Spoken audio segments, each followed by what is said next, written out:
कौन व्यक्ति इसके लिए दोषी है, हम किसी का जिंदाबाद किसी का मुर्दाबाद, ये कहीं ना कहीं ये शायद मेरे हिसाब से पूरे राजस्थान की नीति हो गई। अभी हम 6 दिन आप लोगों ने देखा होगा सोशल मीडिया के माध्यम से कि कुचामण में धरने पे बैठे थे।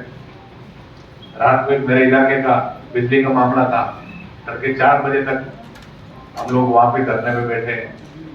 अब इसलिए मुझे आने में भी अंधेरी हुई, लेकिन इतना मैं आपको भरोसा दिला के जाना चाहूंगा और आपसे मैं निवेदन भी करूंगा युवा साथियों से कि थोड़ा, मैं अक्सर कई बार जब सोशल मीडिया का प्लेटफॉर्म पे जब कभी थोड़ा बहुत समय मिलता है देखता हूँ, एक बार जो मन को बड़ी चिंता में डालने वाली बात है, हमारा समाज किस दिशा के अंदर जा रहा है। गैंगस्टर कई लोगों का आइडल बन गए। कुछ समाजों को हम देखते हैं सोशल मीडिया के ऊपर, वो अपना आइकन मानने लगे उनको, गैंगस्टरों को। निश्चित रूप से हम सब इसके लिए कहीं ना कहीं दोषी हैं, इस चीज का भी हमें ध्यान में रखना है। आज इस छोटे से बच्चे की कोई बड़ी उम्र इसकी नहीं, इसका एक छोटा बच्चा, इसका क्या इतना बड़ा दोष था कि इसकी हत्या तक उन लोगों को करनी पड़ी। हमें कहीं ना कहीं बहुत गहराई में जाके और ये प्रयास भी करना होगा, हम हमारे परिवारों का नाम हम ऊंचा कैसे करें।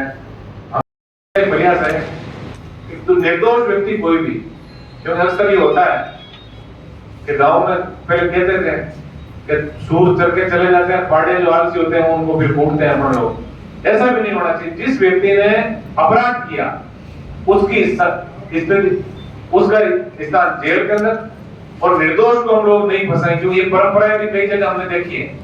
नहीं साहब आते हैं 10-20 नाम लिख दो, और अंत में होता क्या है, पुलिस जांच के अंदर आप जितना ज्यादा नाम लिखोगे उतना ही मुलजिम पक्ष को फायदा होता है। क्योंकि आज तो हम सब इस परिवार के साथ हैं, लेकिन जो अंत्येष्टि होगी मेरे हिसाब से परिवारजन और इनके रिश्तेदारों के अलावा हम सब भूल जाएंगे भाई सुनील चौधरी कौन था। ये हकीकत बात है, हकीकत से भी हमें रूबरू होना पड़ेगा। उसके बाद जब कोर्ट कचहरी का मामला होता है, आपने देखा कि किस तरह जिस तरह उदयपुर के अंदर एक बहुत बड़ी कन्हैयालाल टेलर की हत्या का मामला, और कल के अखबारों के अंदर पूरे देश के अंदर छपी कि केंद्र की एजेंसी एनआईए ने समय पर अभियोजन स्वीकृति नहीं देने से उनकी जमानत हो गई।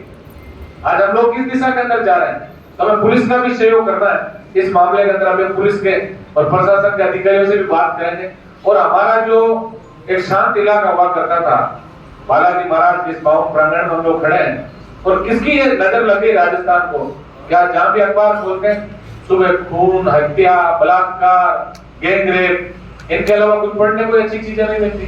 तो मैं युवा साथियों से अपील करूंगा सही दिशा के अंदर हमें आगे बढ़ना है। इस प्रकरण में हम लोग यहाँ आए, अभी बैठ के प्रशासनिक अधिकारियों से बात करेंगे। हमारी किसी से कोई मेरे हिसाब से दुर्भावना या नहीं है, हम इतना चाहते हैं कि सुनील के परिवार को पूरा पूरा न्याय मिले, और दोषी चाहे कितना ही बड़ा व्यक्ति हो, कानून से बड़ा कोई व्यक्ति नहीं है।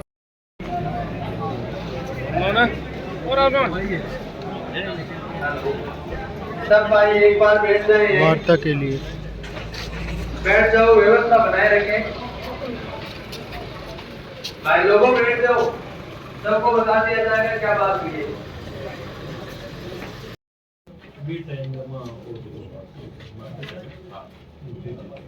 इसके खिलाफ वक्ता के खिलाफ क्या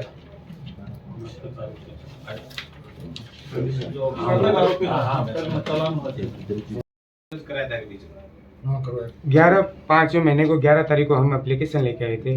इन लोगों ने 2 दिन चक्कर लगाने के बावजूद हमारी सुनाई नहीं की। बाद में प्रशासन गया, प्रशासन जाके वहाँ मौका पे खड़ा होके अब वापस आके यहाँ बोलता हम आए तब कि बोनट पे शॉर्ट सर्किट कब से होने लग गया सर। और इन लोगों ने हमारी बिल्कुल सुनाई नहीं की। हम लोग ने 4 दिन चक्कर लगाया है, लेकिन कोई भी रिस्पॉन्स नहीं मिला। पहले देश आजाद हुआ तो उन लोगों के नामजद भी दिए हैं एप्लीकेशन में दिए थे। अभी 15-20 दिन पहले इन लोगों ने शोभा सर में मेरे भाई को रुका के धमकी दिया है, बोला तो यही है आर्थिक नुकसान। तो बाद की बात है, वो तो डॉक्टर की आईआर आती है, इंजन रिपोर्ट, वो सारी एक्सिस्ट, उसकी प्रक्रिया लंबी है ना। देखो सर, आपने 3 प्रशासन इतना मौन बैठा था, प्रशासन इतना मौन बैठा था। मेरी एक बात और सुन लो आप, जहाँ मारपीट हुई वहाँ इन बदमाशों का मोबाइल गिरा है। वो मोबाइल हम लोगों ने यहाँ लाके दिया इनको, तो बोलते हैं अभी नहीं लेंगे, शाम को 9 बजे। दूसरे दिन जब दिया है तो इनको डिटेल सारी हम लोगों ने निकाल के दी है। इन लोगों ने उस मोबाइल की डिटेल तक नहीं निकाली। वो जब तक खत्म नहीं हुआ तब तक ये मौन बैठे थे। उसके बाद ये लोगों ने कार्रवाई करना शुरू किया। उसकी पूरी वहाँ से जांच मिल गई कि वो खत्म हो गया। उसके बाद पुलिस की गाड़ी निकली है कार्रवाई करने के लिए। ये कार्रवाई ये FIR दर्ज होने के 2 घंटे बाद करते तो मुजरिम 31 तारीख को 4 बजे तक यहाँ सरेआम घूम रहे थे। इन लोगों ने बिल्कुल भी हमारे केस पे 1% भी जोर नहीं दिया।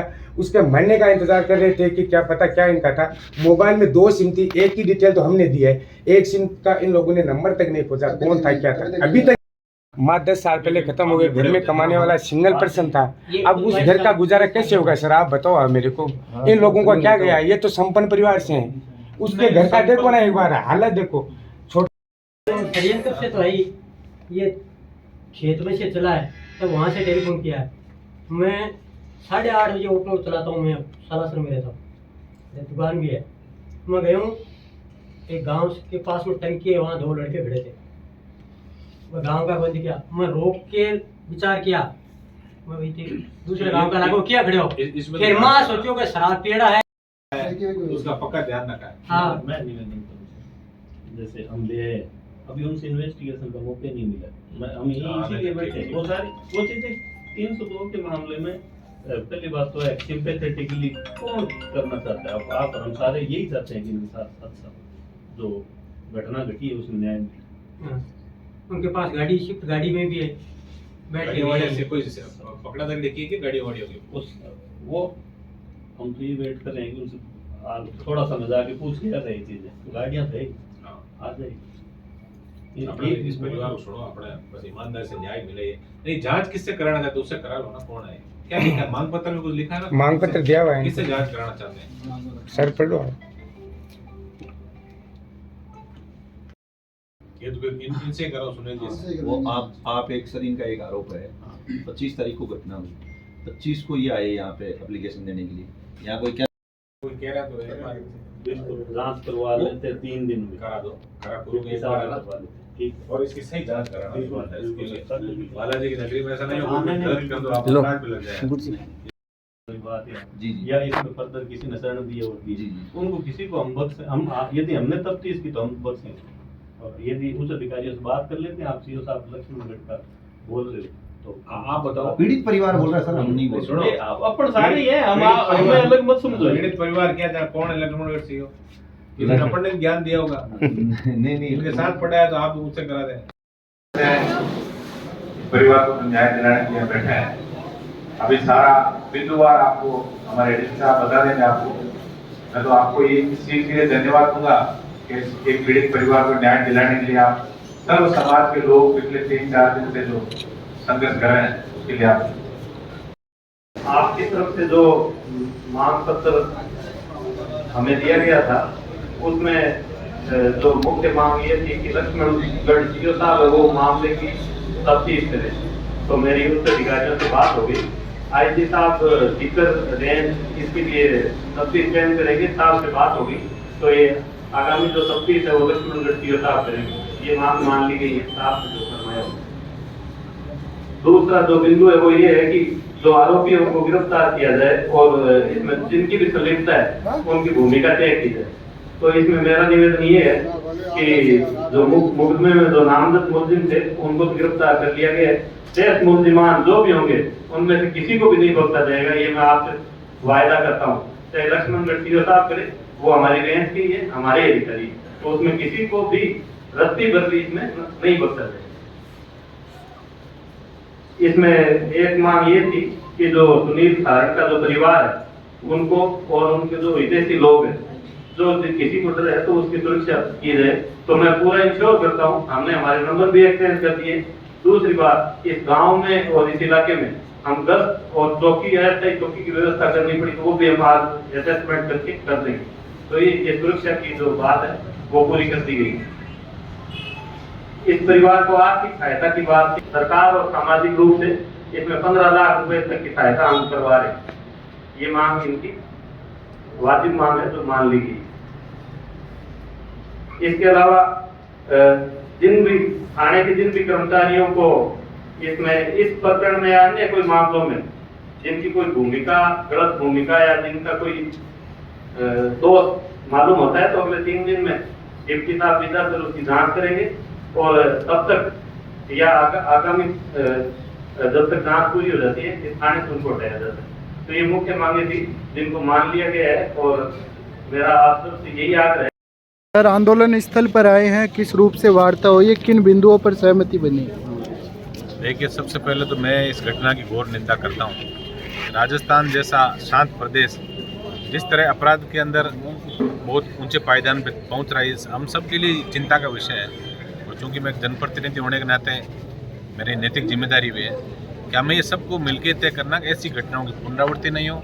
आज का जो संघर्ष समिति का जो प्रतिनिधि मंडल और प्रशासनिक अधिकारियों के मध्य जो वार्ता हुई उसके अंदर 15 लाख रुपए इस परिवार को आर्थिक सहायता और आरोपियों की गिरफ्तारी और इस थाने के 1-2 जवानों की भूमिका को लेकर इनमें रोष था, उनको अभी यहाँ से हटाया है और इसकी 3 दिन में विस्तृत जांच करके यदि जांच में दोषी पाए जाएंगे तो यहाँ से इनकी परमानेंट रवानगी भी हम लोग करेंगे।